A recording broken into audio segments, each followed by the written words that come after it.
حضرت ابو سعید خدری رضی اللہ تعالیٰ عنہ سے روایت ہے، انہوں نے فرمایا میں نبی صلی اللہ علیہ وسلم کی خدمت پہ حاضر ہوا جبکہ آپ کو بخار تھا۔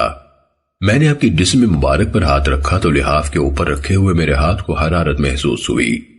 میں نے کہا اللہ کے رسول آپ کو کتنا سخت بخار ہے؟ آپ نے فرمایا ہم انبیاء اسی طرح ہوتے ہیں کہ ہمیں مصیبت یا آزمائش بھی دگنی آتی ہے اور ثواب بھی دگنا ملتا ہے۔ میں نے کہا اللہ کے رسول سب سے زیادہ سخت آزمائش کن لوگوں کو آتی ہے؟ آپ نے فرمایا نبیوں کو۔ میں نے کہا ان کے بعد؟ فرمایا نیک لوگوں کو۔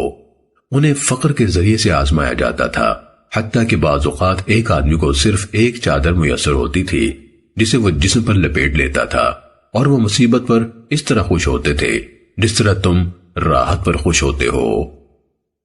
سننے ابن ماجہ حدیث نمبر 4024۔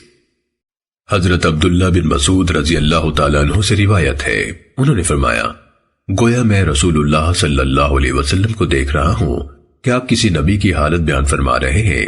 اسے اس کی قوم نے مارا، وہ اپنے چہرے سے خون صاف کرتے تھے اور کہتے تھے میرے رب میری قوم کو معاف کر دے، وہ جانتے نہیں۔ سننے ابن ماجہ حدیث نمبر 4025۔